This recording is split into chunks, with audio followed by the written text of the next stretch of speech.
United States submarine base at Key West, Florida. A dispatch that quoted President Truman's press secretary, Charles Ross, as saying that President Truman has no knowledge of any secret project by this government that would give substance to the existence of such objects. Ross also said that both the Air Force and the Navy deny that such objects exist.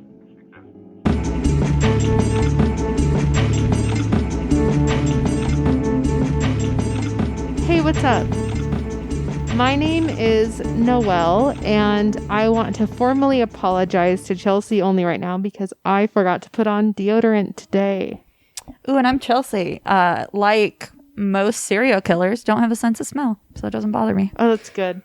I'm also sorry to anyone listening because I'm wearing my shitty mask today. I thought you were going to say because, not wearing deodorant. Also that, but mostly because I'm wearing my shitty mask and I can tell it hinders the way I sound. I'm not wearing my most comfy mask either. This one just it doesn't allow enough space for sound to really travel. Yeah. This one's it's like a cardboard against my mouth. It's just there. Yeah. Slightly wet. Just absorbs everything coming out. And at least it looks cute. Thank you. But just not my most comfy mask. Yeah, it'd be like that. This is when I got laundry to do mask. I feel you. Anyway, so excited. I'm actually genuinely excited to talk about this because I think that there's a few things in what the topic we're covering today that it feels like there's no information out there about it. First of all, and not a lot of people. So we're talking about Jayne Mansfield and Anton LaVey and the conspiracy of the curse. Which I've always known about Jayne Mansfield. Always known about Anton LaVey. I know about the Mansfield bar. I know that Anton LaVey in his little Satan outfit. Did not know that they kikied at all. Oh yeah, they definitely kikied. I have a pin of them. Have you seen it? No. Oh my God. Is it the one where she's drinking from the goblet? No, you keep talking. Okay, so how this happened was Noelle was like, we need to talk about this. And I said, okay. So I went to Bing. I had no fucking idea, actually. That's a very tricky pin, unless you know what you're looking at. I know. Well, that's the thing about so not just Jayne Mansfield and Anton LaVey, but Jayne Mansfield herself, I feel like people don't know who she is unless you're a film buff. Mm-hmm. You're in some sort of a queer community, or you're in some sort of alt community. Yes. Because, no one else really knows who she is. And, because I want us to cover Jayne Mansfield, Anton LaVey, and then them together, and the curse and conspiracies around them. Yes. And I think, I would like to start this off top, talking about Jayne Mansfield in particular, because I do think that not a lot of people know who she is, and quote me on this, on record, on paper, I'll die with it. I think she's the icon. I think she's cool as hell. She is more iconic than Marilyn Monroe. And also I would say that you probably know Jayne Mansfield if you don't think you know her from that photo alone, where she's the blonde bombshell at the table with a really low cut dress, and then there's that brunette woman just side eyeing her.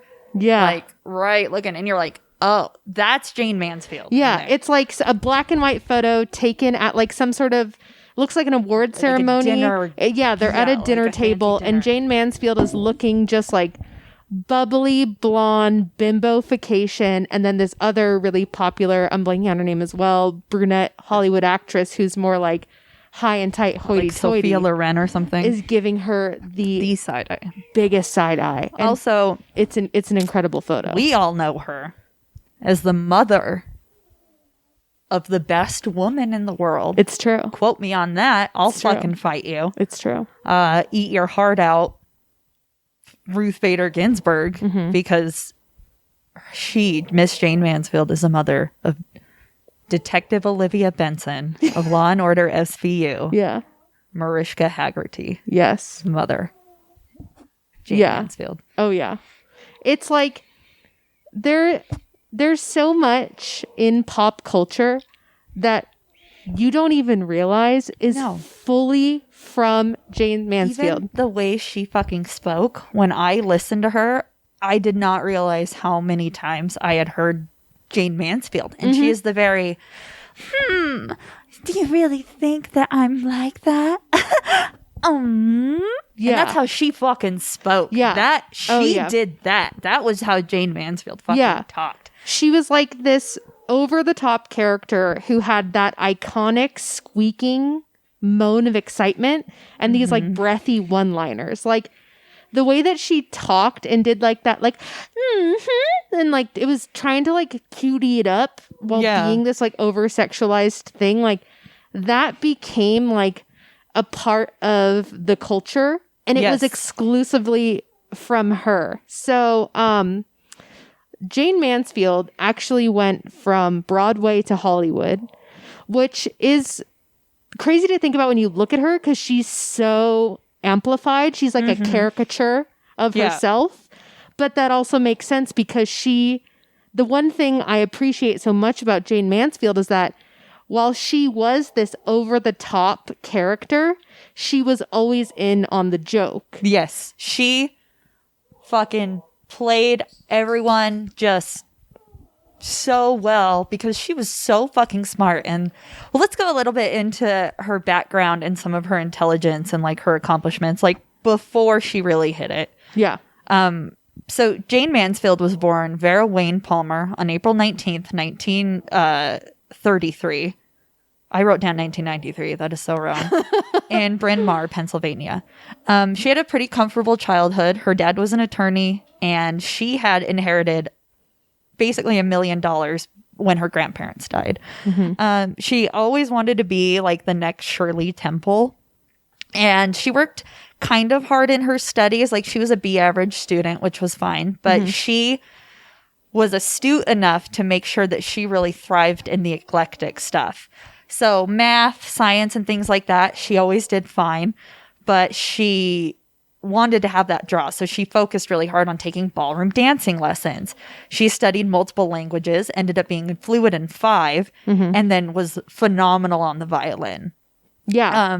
She was like a bit of a savant when it comes to like that right brain shit. Like she would go on to study philosophy at UCLA and have like A's and B's for grades and be this like kind of, you know how true savants don't really fall. Oh my God. Who's calling Your you? phone is blowing up. Is that me? Slack. Oh, fucking. It's like raid hour in Pokemon Go and people are like, where the fuck are you? I'll just throw my phone away so it doesn't.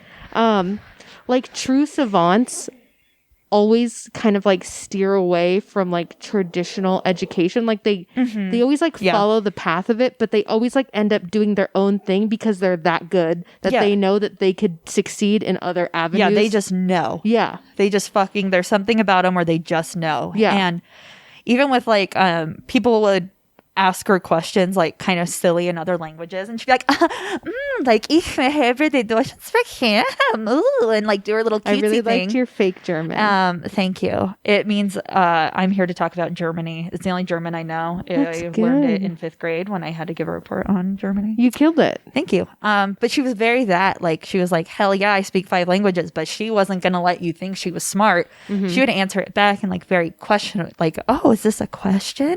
Yeah. So she's very brilliant, and she did get married to her first husband, Paul Mansfield, which is where she got her namesake, when she was only 17 in May of 1950 after they met at a Christmas Eve party. And there's a lot of rumors that kind of surround her early on with this marriage because some people claim that she got married to Mansfield even earlier and got pregnant with her firstborn, and some are even saying that Mansfield married her because her firstborn was a product of date rape. And so that's always been kind of like a mystery surrounding it. I didn't want to go too much into that because it's not the topic of the episode, but not great. Yeah, so it's not great. Very tumultuous early on, and Paul hoped that by her becoming pregnant and being a mom that it would lessen her dreams. Yeah. So yeah.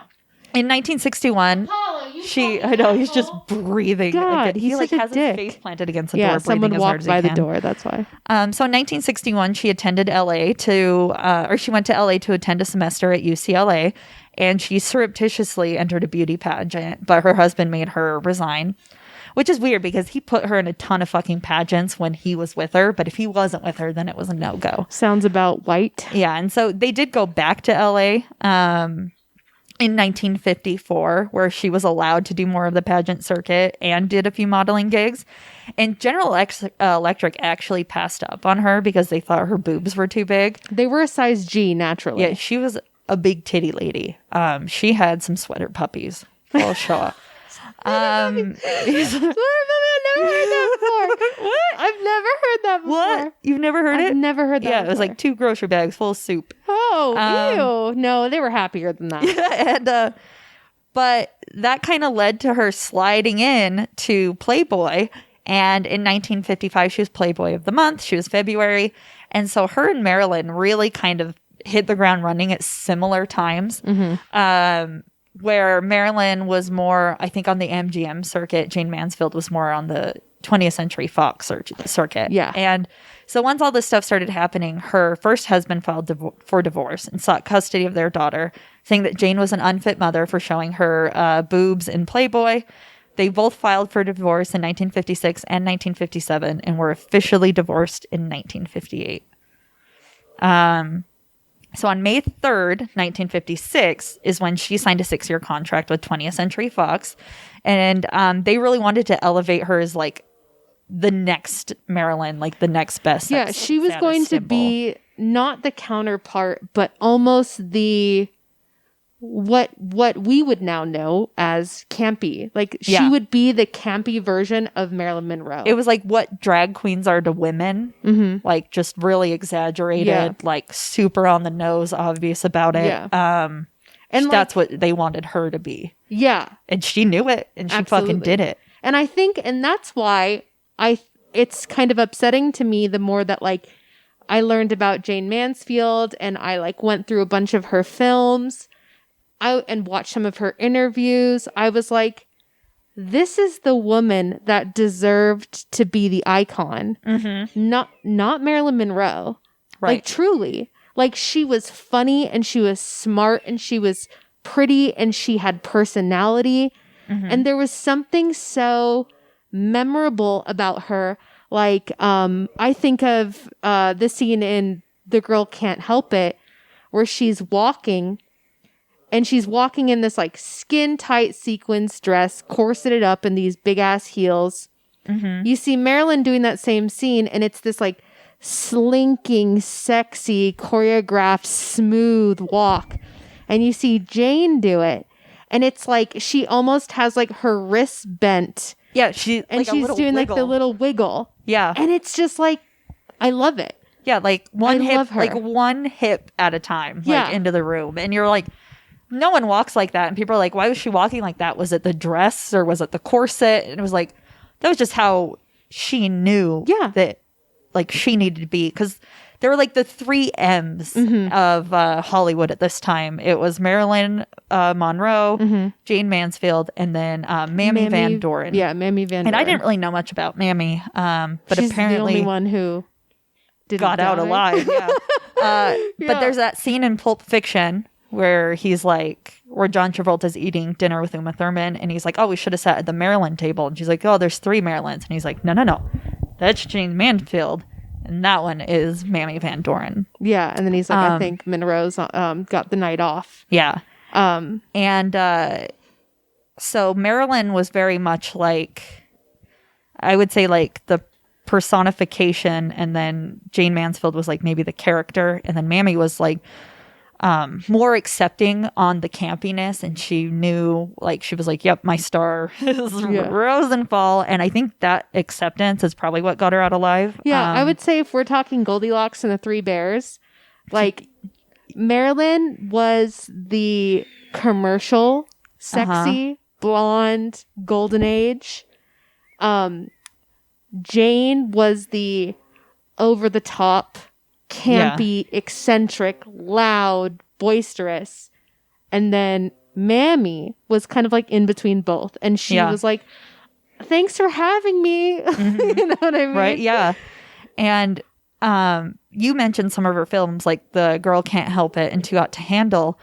Something I found out that was fun was she was the first major American actress post-Silent Hollywood to have a nude scene, which was in Promises, Promises. Yeah, full nude, baby. Yeah. Full nude. Her titties popped up when I was trying to watch her documentary about it at work. And I was just like, putting my elbow up, like, oh, Jesus, like trying not to get caught. That's the other thing that I think it's important when you think about Jayne Mansfield, and arguably what ended up being her downfall is that, like, sure, Marilyn and Jayne both posed in Playboy topless because that's all they did at the time.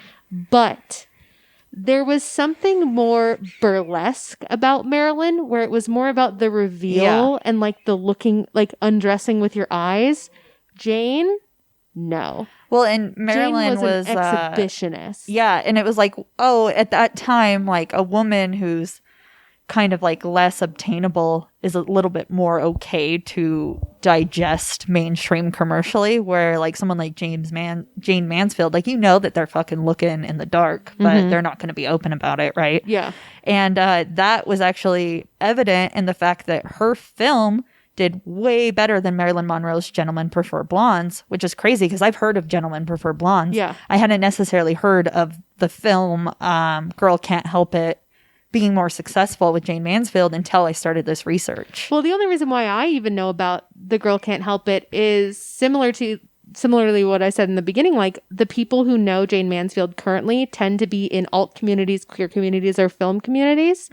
Because if anyone knows John Waters and Divine, the drag queen, Yes. she was the amplification Waters version of Jayne Mansfield. And even to this day, a lot of very popular and famous drag is in the likeness of Jayne Mansfield. Yes, I would agree. That's why I was like, she's very much like the drag version of, like, if you watch Alaska Thunderfuck Walk the Runway, you see she does that little wiggle. And then I'm like, oh, that's the Jayne Mansfield wiggle. There's so many, like, it's insane. Like, even Bunny, like the really popular drag queen, like, it's all Jayne Mansfield inspired. She was the start of camp.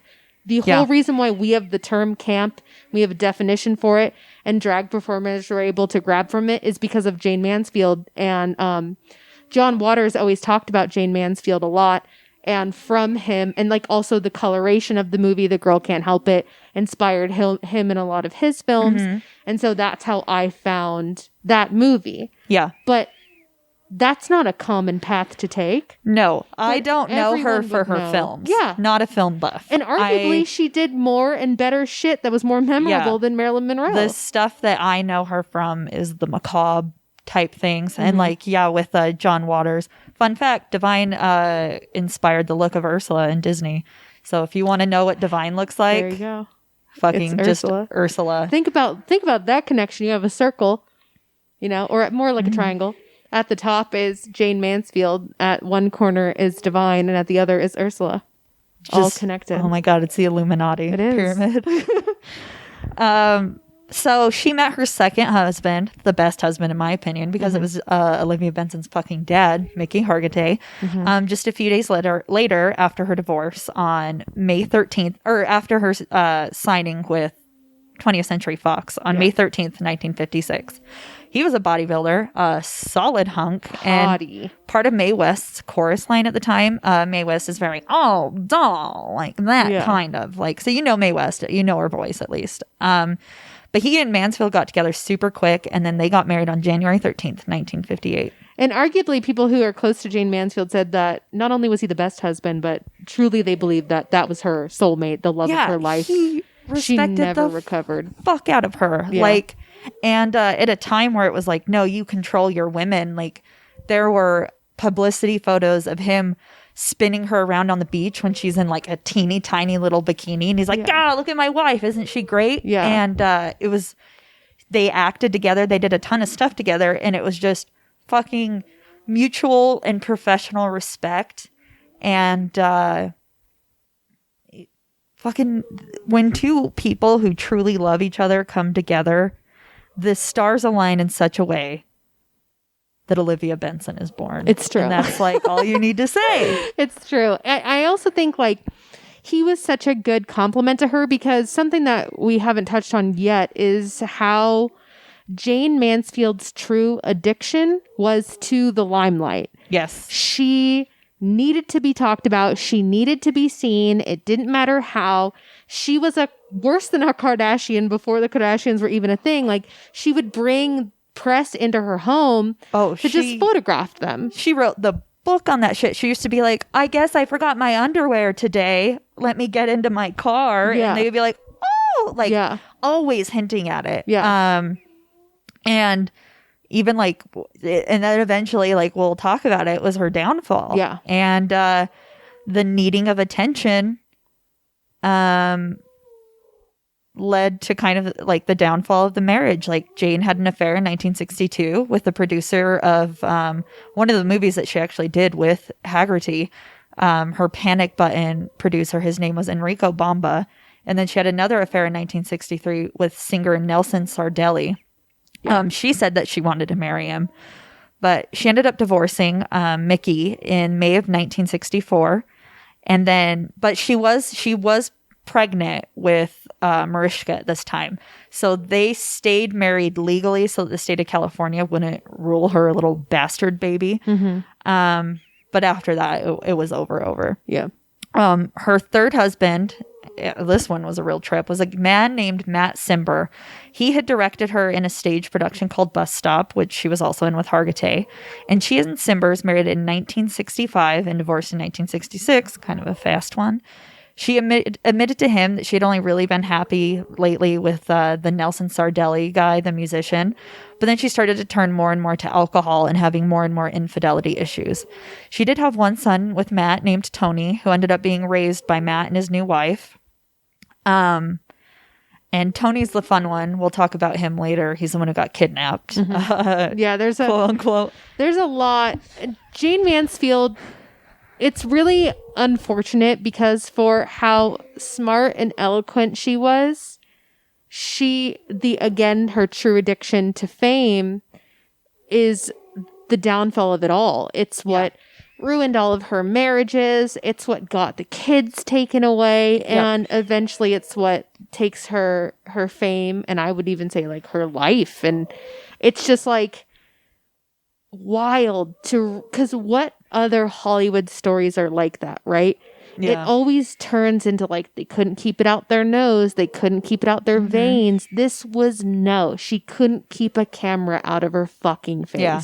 Like she dabbled in like drugs and alcohol, but like when they were like, oh, she maybe tried LSD, it's like, okay. Yeah, so did everyone. Or it's like, oh, and I was like, it's the fucking 60s. They're like, oh yeah, she drank, but oh, she was a great mom and she always took her kids with her everywhere.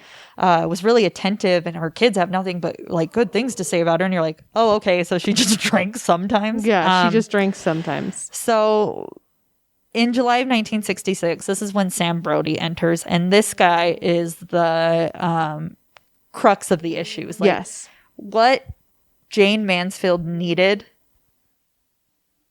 turn that into a person and make it the opposite of that. And that was Sam Brody. Yeah, Sam Brody was the official start of the end. He was the emotionally and physically abusive son of a bitch. Yeah, and he fucking played her like a fiddle. Absolutely. Like, for example, she was not invited to the 1966 San Francisco Film Festival. And he was like, no, let's go. Let's hang out. Let's go. I'll get you in. So he gets her in as like her manager / lawyer / boyfriend. Mm-hmm. And this is a big deal. Mm-hmm. Jack Nicholson's there. Roman Polanski's there at like the height of his shit. Like Rosemary's Baby's a thing. Yeah. One Flew Over the Cuckoo's Nest is a thing.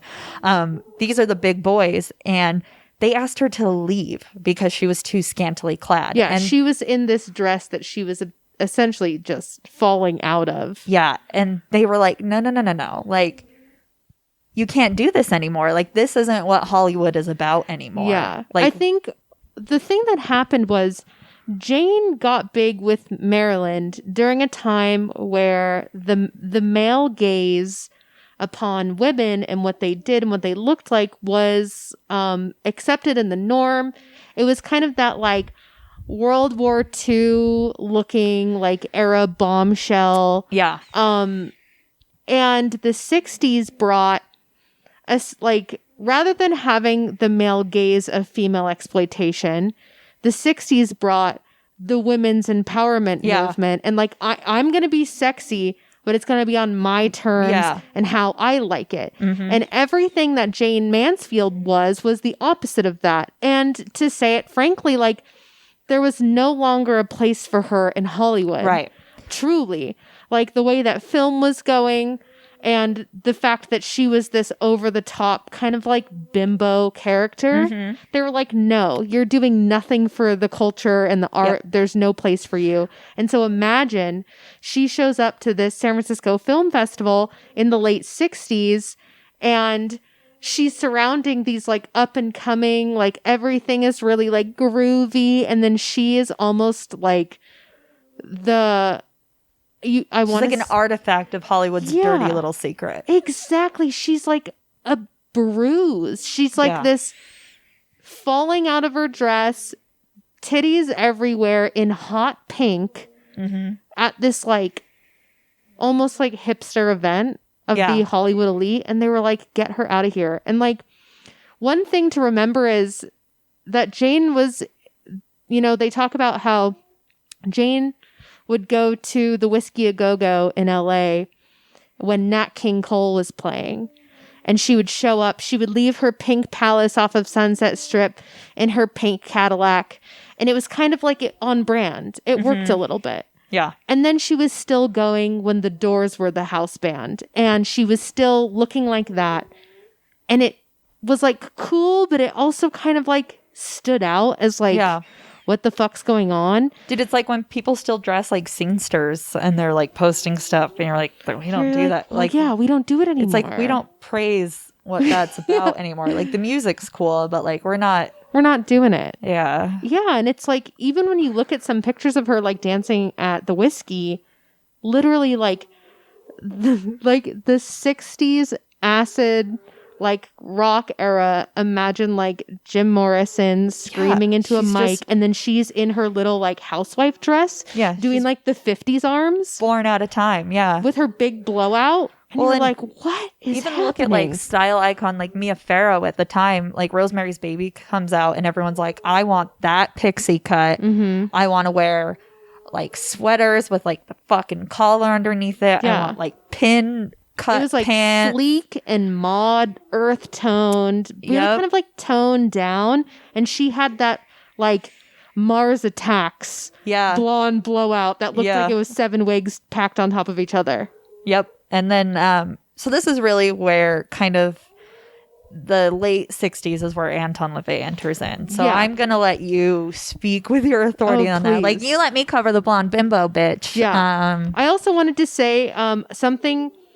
So before we get on to Anton, it's really unfortunate to know that Jayne Mansfield, not only did she have the times were changing and her shitty husband, who was also, like, her manager, lawyer, financier, which is why she was, like, stuck. So many times she would scream about wanting to leave. She even told Anton LaVey, I want to leave him, but I can't. He controls everything. Oh, yeah. He controls all of it.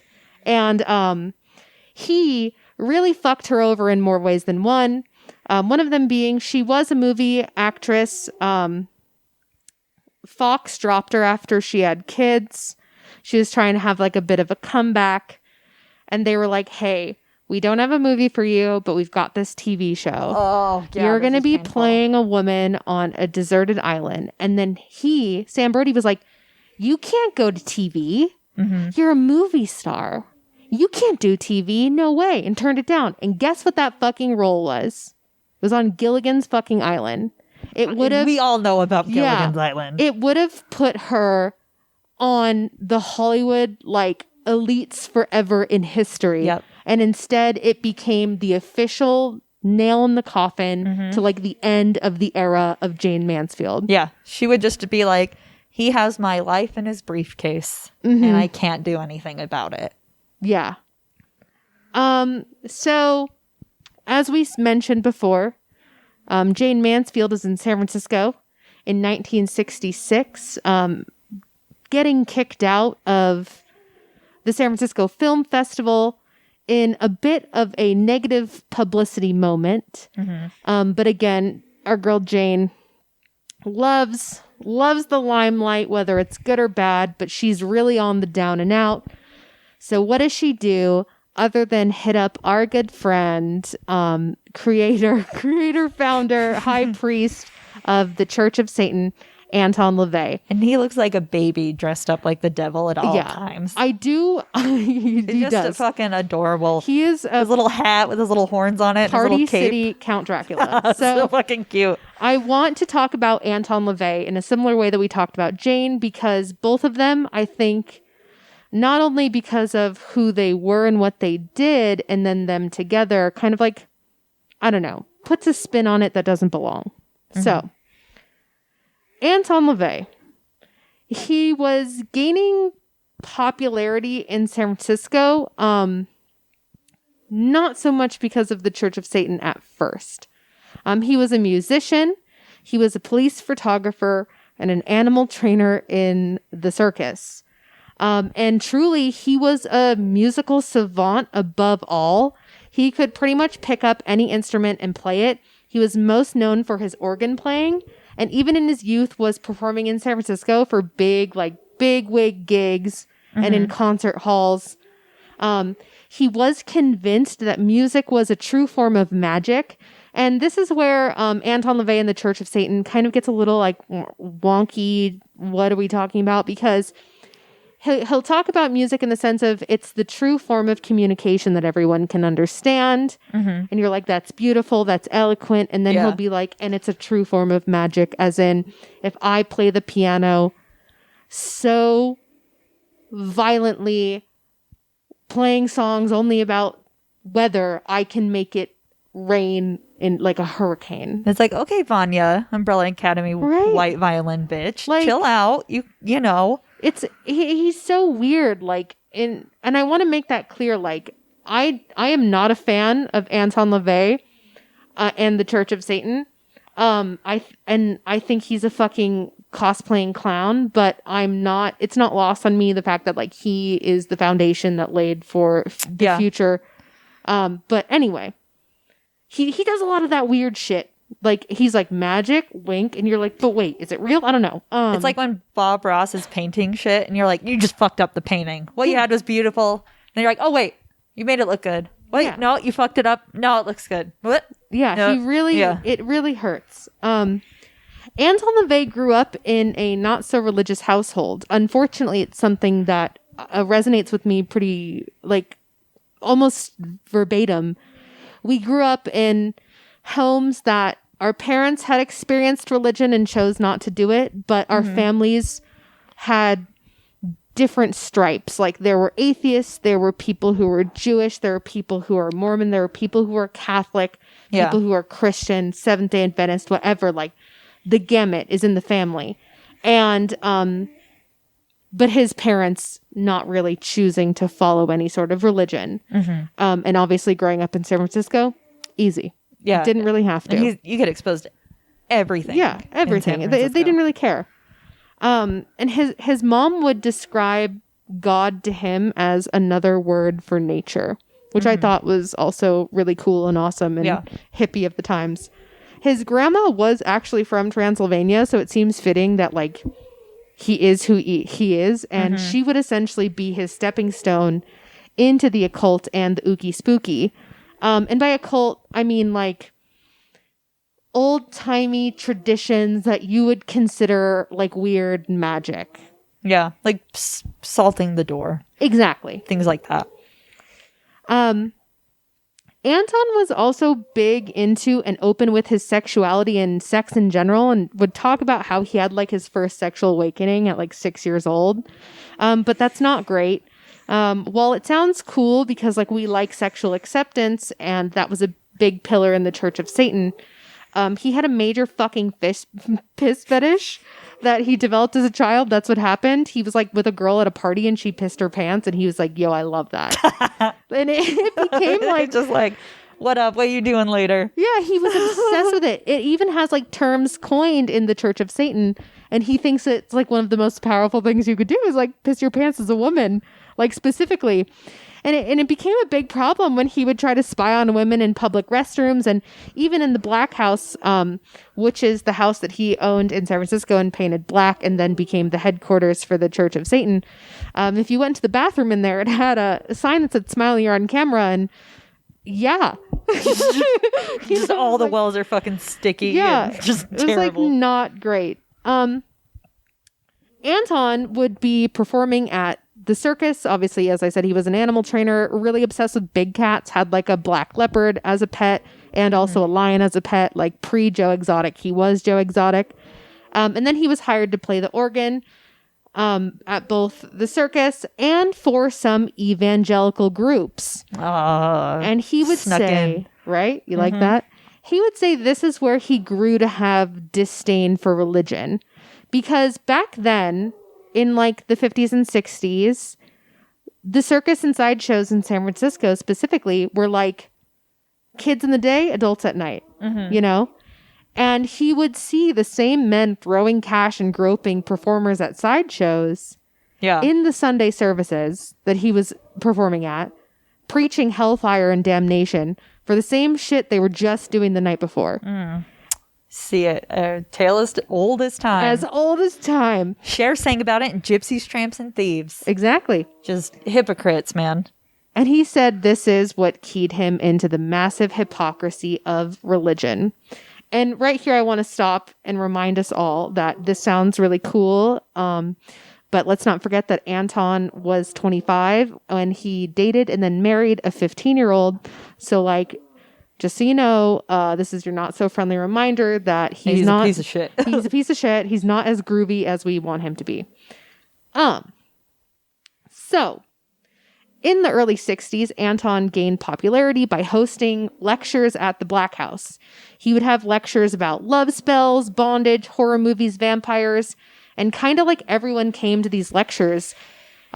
Police officers, lawyers, like politicians. It was essentially like a panel at a horror convention. Yeah. Like you would just, it was becoming such a fucking hit that like, I think they charged like $250 at the door or something. It used to be like a members only club and then it became kind of like an open discussion. And it would get so crazy, like people would be watching through the windows. Yeah. Just to like take a little look-see. When he was very much like the Mormon mom of Satanism, he would say things like, evil backwards spells live.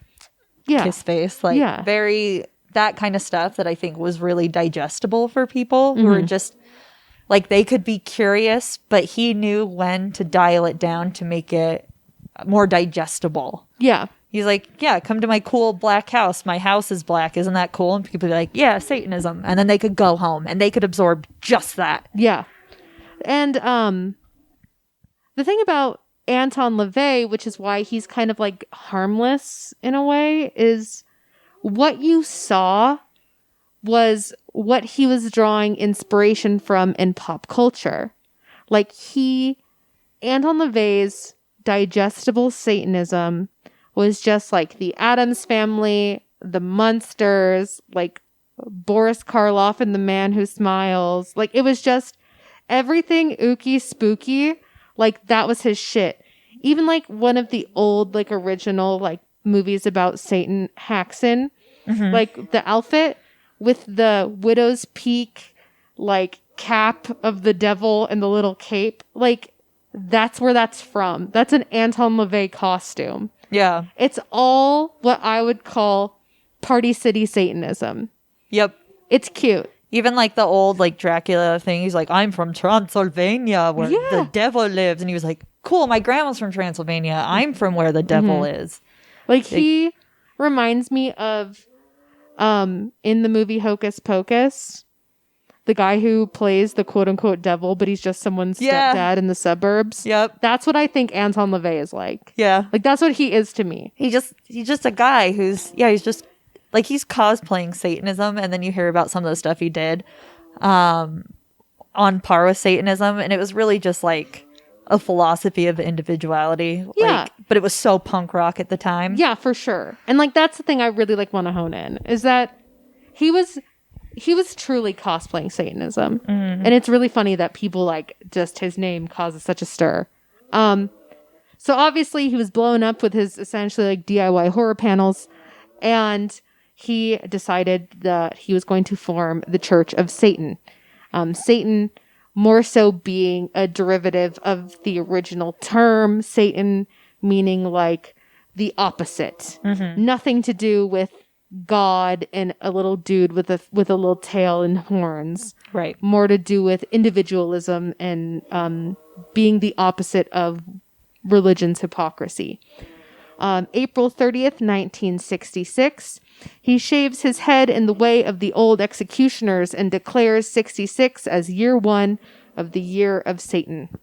And this is fun because we hear this in Rosemary's Baby. We sure do. Of which also, he was the other thing is like, Anton LaVey was a fucking whore. Just publicity whore. Just like fucking Jayne Mansfield was. So it makes perfect sense that they link up, which I'll talk about later. I wanted to talk about Satanism rules real quick. But, like, everything he did was a publicity stunt. Like, all of it.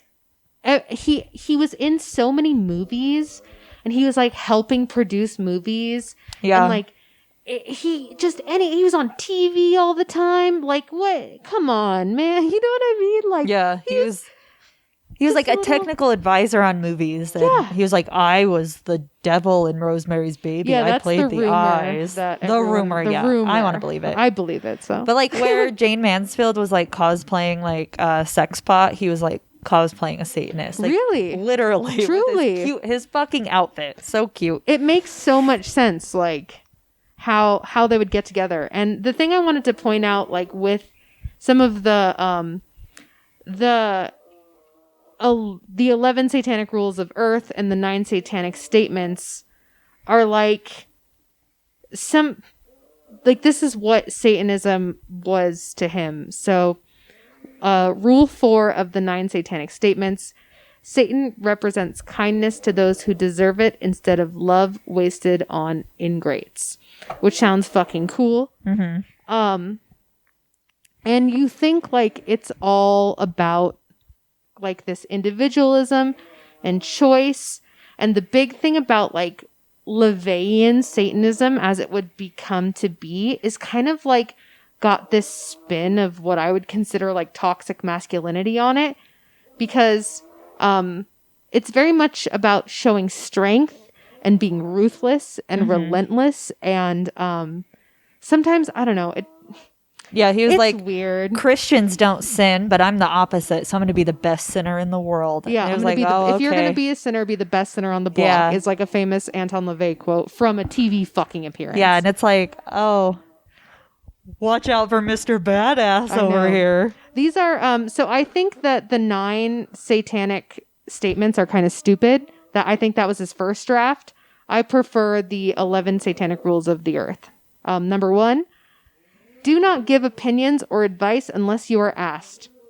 Number 2, do not tell your troubles to others unless you are sure they want to hear them.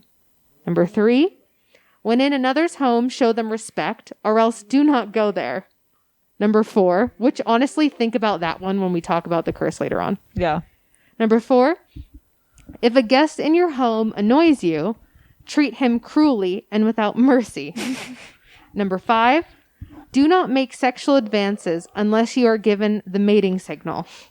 What's that? Like a bunch of winks and succession? Jody Arias just bending over and showing her butthole.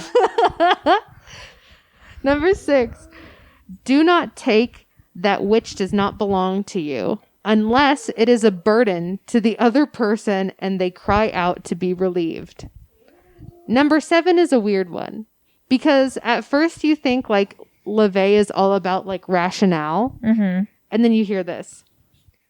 Acknowledge the power of magic if you have employed it successfully to obtain your desires.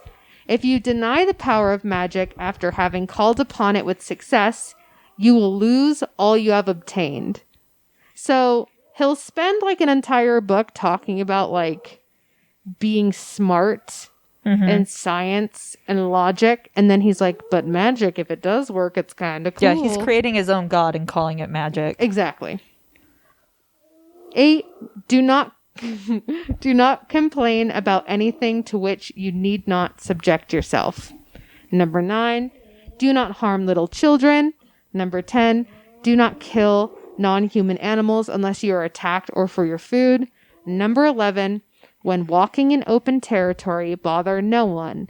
If someone bothers you, ask him to stop. If he does not stop, destroy him. Yeah. So, yeah, I think it's, when you hear about the quote-unquote curse, but then you also know that LaVey is a fucking attention whore, cosplaying the devil. And then you also hear him say, like, magic might be real. It kind of makes you go, like, pick a lane. Yeah. You know? Yeah. And also, it sounds like he retroactively wrote all of those rules specifically because Brody pissed him off so bad. Right? Like listening to some of straight. that, I was like, Like, for it all, honestly, like, comes back. And yeah. you might recognize Anton LaVey for any of his pictures in front of his little altar with big-titted blonde girls, tits out, and he's in a fucking cape doing weird shit. He wanted attention. He held the first satanic wedding, satanic mass, just naked girls on altars. It was all very performative, and honestly, like, he helped bring in, like, the 70s devil becoming commercialized. Yeah, and it was very cute because he would do this, like, satanic wedding, and then the next day the people had to go get a marriage license. it Like, was they're like, just- thanks, man. Now we have to go get married for real. It was silly. So, knowing both of them individually, and as we kind of touched on before, it's not, at this point, it's not hard to see why they would link up. They are opposites but equals. Yes. They're like the yin and yang sign. If the circle that contains them is the need for attention and spotlight. And even biblically, you have like Satan in the whore of Babylon. That's like the personification of like a sex symbol. And that's even something that happens all the fucking time. You see it time and time again in like mythology, like even with Beowulf and his mom. Like that's like the first story, and his mom is this like beautiful woman, and then Beowulf is this monster. You always have like the devil and then the beauty. Yeah, like 1,000%. And there were, of course, a million things drawing them to each other. The fact that, like, LaVey was very much so, like, sexual freedom, and Mansfield was, like, kind of fighting for that to come back in Hollywood. She was at a low point in her career, looking for the next high, and LaVey was in the block, ready for a photo op. Yeah, she wasn't, like, looking for Satanism, but she was definitely looking to know more about herself and weaponizing that, like, sexuality of hers a little bit better. And LaVey was offering all of that. He's like, yeah, come to me if, like, and we'll fucking fix it, like, immediately through ritual, which is so easy. Like, it's like, for someone like Jayne Mansfield, who's like, I'm at the end of my fucking rope, I'll try anything. Like, this is the next step. Yeah, and it's perfect. Like, you look at those ritual photos, quote unquote, that you'll see of, like, Jayne in, like, this light white outfit with her blown out hair, kind of like on her knees, like holding onto a chalice or a skull, and Anton is above her, pouring it into her mouth or handing something off to her, like next to the altar in their living room, and he's dressed up as Count Chocula, and it's all staged. Oh yeah, it's like if anyone was to look at that and be like, oh my god, I'm witnessing like behind the scenes footage of Satanism. Yeah, it's like a prom photo. Yeah. Where they're like, all right, now look engaged, and you're like, and then you get the photo, and you're like, terrible. Yeah. It was like these photos. Yeah. I don't know. Well, that's hard to say. Jayne Mansfield looks perfect in every photo of her ever taken. It's true. But you're like, oh, like it almost looks like a Vanity Fair article. Yeah, like it's a it very really does. cute, acceptable, like Satanism at its worst. Yeah. Is truly. like, but which is simultaneously its best. Like Yeah. if a church wanted to show Satanism, that's what they would pick because it's the most PG-13 thing. Yeah. They're like, look at this man dressed like the devil. And this girl's in go-go boots. Right? And it's so silly. And like, even though there was something like silly and staged about those photos and even their meeting all together and the publicity it would draw, there was like a lot going on behind the scenes. And like LaVey was giving her spiritual and philosophical comfort. Like if there was anything he could do, and like also Jayne Mansfield throughout her life as she was trying to grip for reality, she was willing to flip-flop all types of religions. Like there was a point where she was going to be a fucking Mormon. Like she literally like Judaism, all of it. Yeah, all of it. She was like whatever. And there was something about Anton LaVey's like Church of Satan, which really was just about individualism and the power to make things happen for yourself and belief in yourself, that gave her comfort, and they genuinely became good friends, and he was a confidant to her, which is why we know, like, obviously through other friends as well, that she had such issues with Sam Brody. But she went to LaVey and was like, because he hated Sam Brody. Yeah. Anton hated Sam Brody. And obviously because the moment the pictures came out of Anton and Jayne, everyone was like, they be fucking. Yeah. And it's still unknown.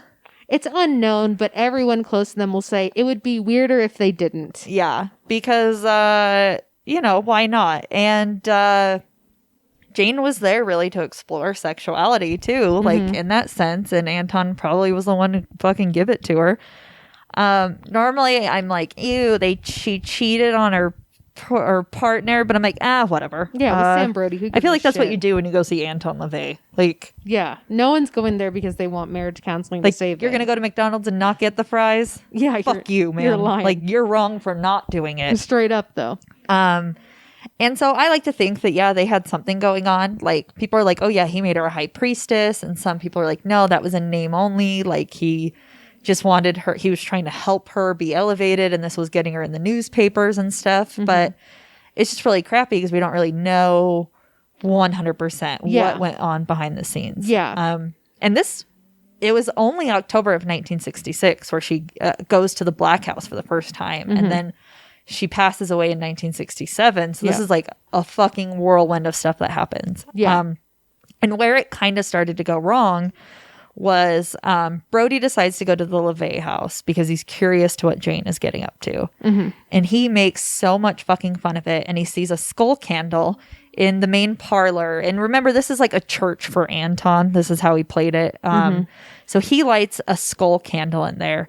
And this is part of the rules of LaVey Satanism. Like, you don't come into my house and disrespect me, and you definitely don't disrespect my magic. Yeah. So he told Brody that what he did was so atrocious, not only to him, but also to his home and to his magic and to his religion, that he has a curse on him and was going to die within a year. Yeah. And not only was he going to die within a year, he was going to die in a car crash within a year. And he said that he told Jayne Mansfield that the curse was so fucking potent that she needed to leave Brody or she would get it too. Yeah. And some people are like, no, like, not like this was just him trying to get her away from Brody because he was jealous and wanted to have sex with her, or this was him genuinely concerned for the curse. I don't think it matters at this point. I think that once you put that thought into someone's head, like, you've created a self-fulfilling prophecy. Yeah. And all Anton LaVey had to do was plant a fucking seed. Yeah. Yeah. Like 1,000%. It doesn't matter if Anton actually believed in the curse or not, or he was doing it just to try to get Jayne away from Sam. It really, like, it doesn't matter because it perpetuated, like, the nonsense. But also keep in mind that even despite, like, the curse, Anton was still friends with Jayne and was constantly telling her to get the fuck away from him. Also, how shitty do you have to be for Anton LaVey to be like, the voice that of dude reason. sucks? Yeah. Like, you gotta leave him. Like, I have nothing that I want to hear from Anton LaVey. If he leans in and is like, your partner's a piece of shit, I would be like, maybe my partner's a piece of shit. Maybe, like, maybe I should that look really into makes you this. like look twice. Like, if the personification of like I guess, evil at the time is telling you that something about someone that you're with, that they suck, you got to kind of listen to it. Yeah, you gotta maybe take a look in the mirror. Yeah, you got to just take a step back and Just be like, maybe, why does he think that? And even the rumor of the curse was fucking published. It was very public knowledge that there was beef between Anton and Sam Brody. Yeah, they were writing like newspaper articles about it. Yeah. Like, the Satan fights for love. And it's like, oh, and they were saying that like she was like a high priestess all of a sudden. And she fucking loved it. Yeah. So she's not going to dispel anything. Yeah. And that just kind of caused the rift between her and fucking Brody to get even bigger. Yeah. Because it's a constant reminder that this devil dressing cuck with a 15-year-old wife is like banging the sex pot of the century. Yeah. And you're just sitting there, you nerdy lawyer with a briefcase. It's true. And also, from her friendship with LaVey, as we mentioned earlier, he had a pet lion who lived at his house in San Francisco. That became the talk of Jayne's kids. Togar. Togar was the name Fucking of the cute. lion, yeah. And they were like, I want to see a lion. Like, I want to go to Anton's and I want to see a lion. Yeah, like, I want to see. Anton has a lion. Why don't we have a lion? We Yeah. just have this pink fucking palace. Yeah, they did. It's so unfortunate that it's no longer. I'll leave that for the end of the story. But But there's a long line. This lion, I know what you're gonna say next, but I just want to point out this fucking lion, Togar, ended up going to Tippy Hedren, who took him in because Anton couldn't really take care of him anymore. Who had a wildlife reserve for animals like him. So it wasn't like he was going to be another pet. He was going to go on to be a cat. He got his lion mate pregnant, who they ended up naming after the author of The Exorcist, and named the cub Billy. Yeah, after him, and it's all of it's connected. All of it's connected. The lion son of Anton LaVey is the father lion to the Exorcist lion.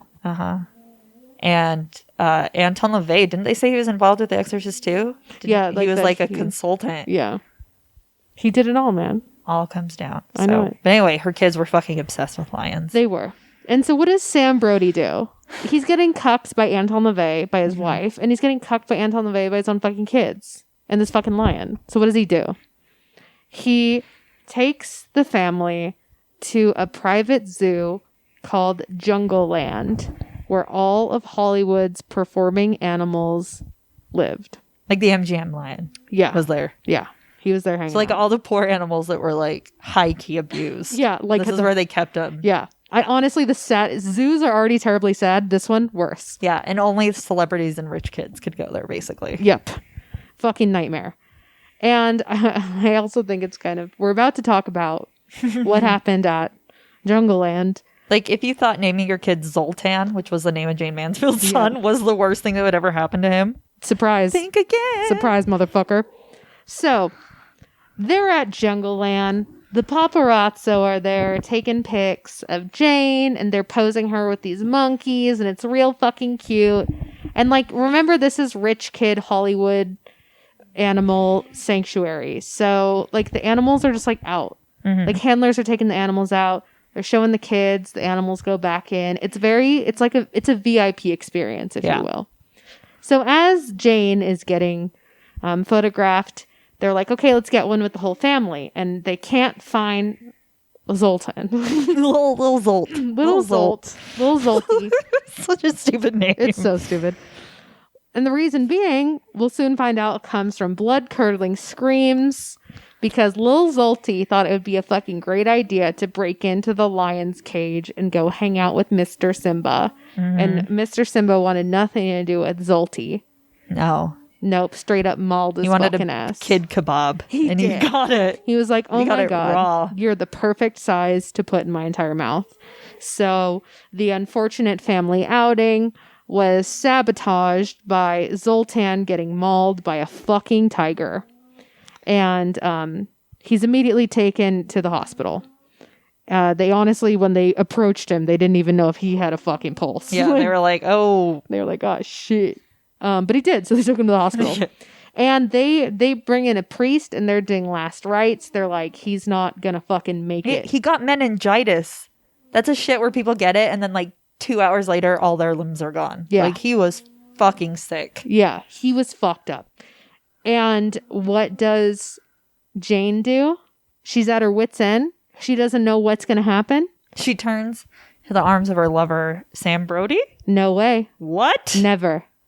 Not that guy. She turns to Satan. Absolutely. Oh, like you do. Absolutely. She calls up the only man in her life that has a lick of compassion for her and says, Anton LaVey, my son was just mauled by a fucking tiger. He's like, no shit, was it mine? And she's like, no, a different one. Different one. But he's like, who'd have thunk it? Huh. Right. So, whatever. And she was like, do anything and everything you can.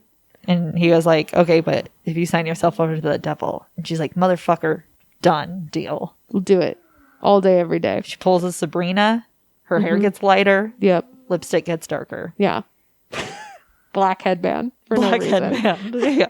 And Anton LaVey climbs to the top of a cliff in San Francisco and screams out for the healing of good old Zoltan. Little Zolt. Zolt the dolt.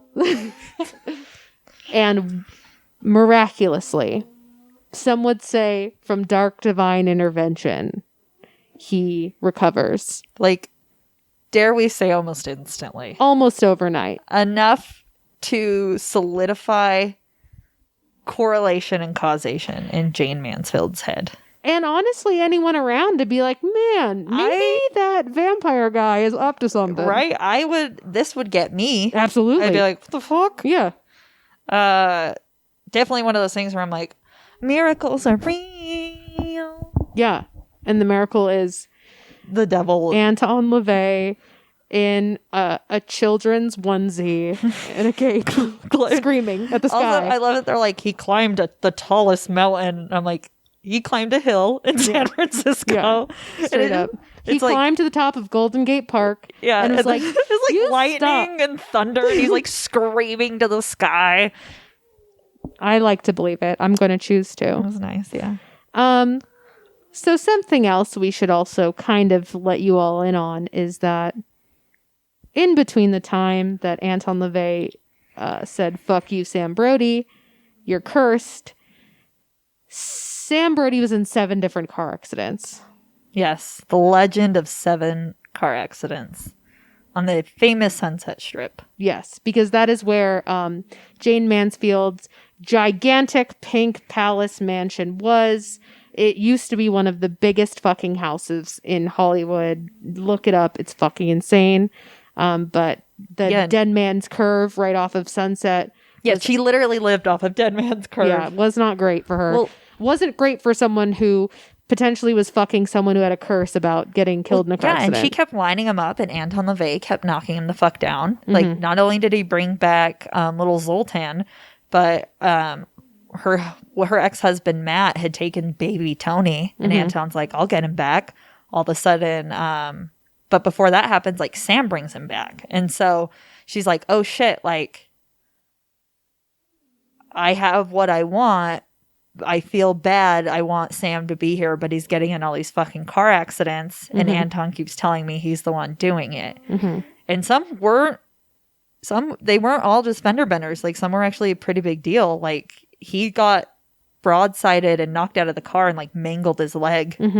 And she was like, oh fuck, I gotta stay with this guy because he's cursed by my like devil boyfriend. Yeah, which was the unfortunate thing, is that like the accidents, which, I mean, if we want to believe the conspiracy curse was supposed to keep her away from him, just brought her in closer. Yeah, she just was feeling bad. I mean, and Sam was doing the thing that like people do in these relationships where he's like a super piece of shit and then he'd make it kind of okay. Like, he'd bring her Tony back. That's kind of okay. He's got her on a USO tour. And Jayne Mansfield was like very pro soldier, but like anti-war. So she was all the fuck about going over there. Yeah.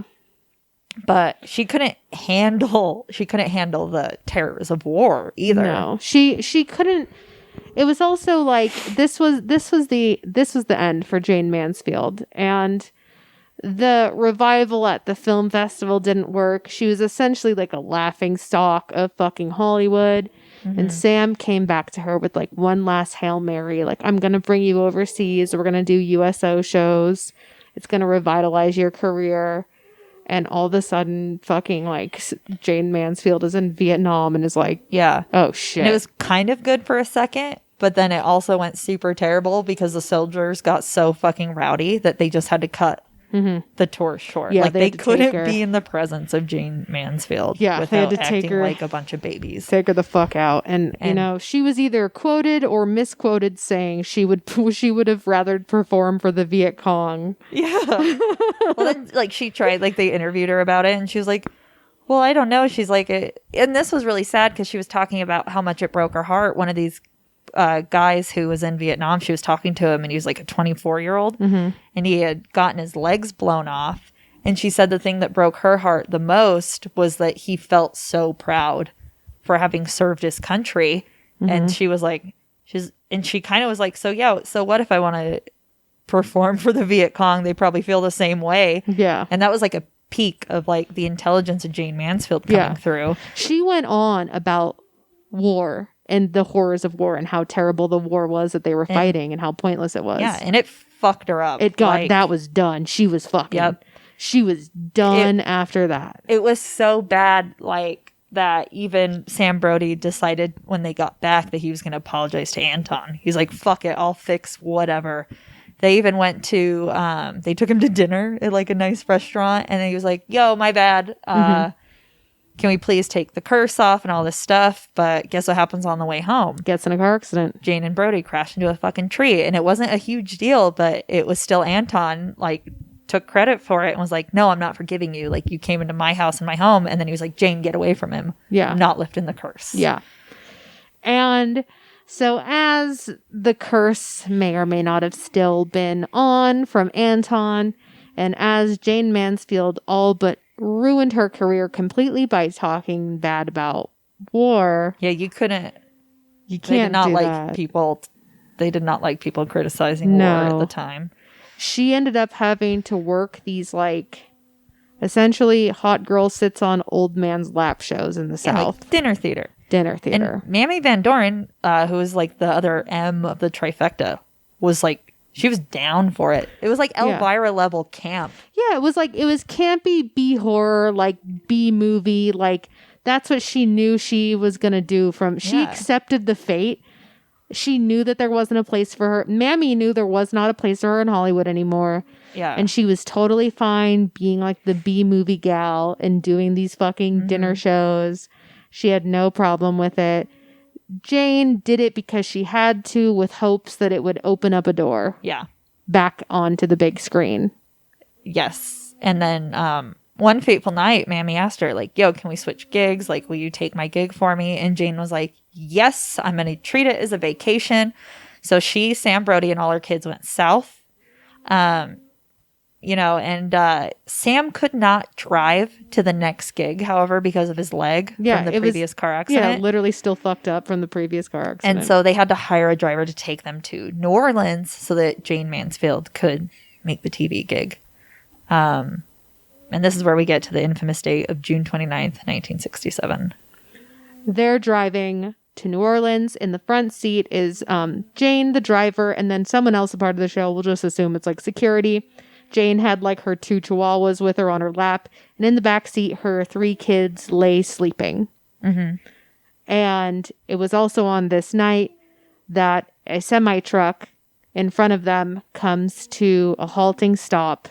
And the car in which Jayne is in does not stop, slams straight into the back of this semi-truck, can opening the convertible. Mm-hmm. Instantly killing the 3 adults in the front and a chihuahua, unfortunately. Yeah, they showed that chihuahua for like 50 seconds. And I was like, Jesus Christ, take it off. Like, I know it's sad that 3 adults died, but just like the innocence of like animals dying always hits so much harder in your heart. Like, Jesus. And thankfully, because her kids were sleeping in the back seat laying down, they survived the crash. If they had been sitting up, they also would have most likely have died. This is where people like to say Jayne Mansfield was decapitated. and it was the end of the curse of Anton, that it was such a powerful curse that it bled from Brody to Jayne and ended up taking her head off in a car accident, which seems very devil-like, but not the case. It was just by the time the police had showed up, they weren't able to clean up the scene too well, and what they did see was like the top of Jayne's scalp and a giant fucking wig on the hood of the car. Yeah, she was kind of more like just gently scalped. Yeah. But it was the force of the... Yeah. And that they call it Mansfield bars now, the back of a semi, so that like you can't go under it in the way that she had. Yeah. But here's something fun. Please. Is on the morning she died, Anton was alone, cutting up pages in a German magazine of himself. Like he had laid flowers down at Marilyn Monroe's grave, and he was just such a fame slut. He was very much like, yes, I'm going to collage myself, which, get it, whatever. Yeah, there was also what we forgot to mention was Anton likes to say that before Marilyn Monroe was Marilyn Monroe and she was like stripping and posing nude, and still was Norma Jean, that they had a relationship. Yeah, he inserted himself into everything. Yeah. So he was saying that while he was cutting out a photo of himself, he flipped the page over and he saw that he had cut through a picture of Jayne Mansfield's head. And when that happened, he said he got like a super sinking feeling in his chest and then immediately got a call saying that Jayne had died. And Anton felt that this was the fruition of his curse, like manifesting before himself to let him know that it had been done. Yeah. Which, believe what you will. Yeah. It's interesting. And it's also like the two of them, like Jayne had her pink mansion castle and he had the black house, one in LA and the other in San Francisco. They're kind of like these star-crossed lovers full of conspiracy and context and weirdness and exploitation and publicity, and both of their respective popularized homes were demolished within like a year. Yeah, like Church of Satan goes down 2001. Jayne's Palace goes down 2002. Yeah, which is just like sounds about right. And then her death really was like the end of female sexuality movement, because then it launched that sensationalism, like of what she was, launched immediately into like the women's rights movement. And she was only 34, like she's a baby. Yeah. Which is weird because like you hear about her life and all the stuff she had done and you're like, oh fuck, all of this stuff that we talked about, the beginning of, I guess the end was from, it was only like a 16-year time period from the time she got married the first time to the time that she died. Yeah. It was only like 16 years. Yeah, it was all pretty quick.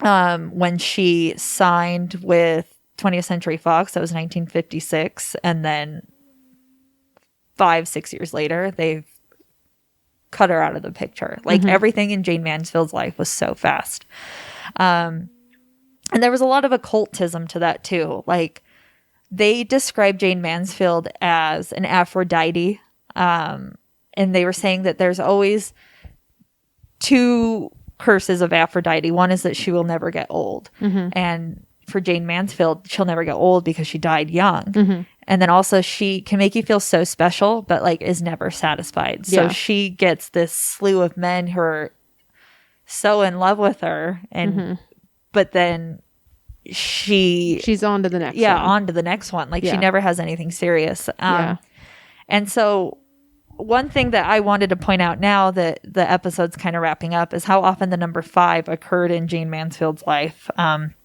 Almost essentially everything was in May.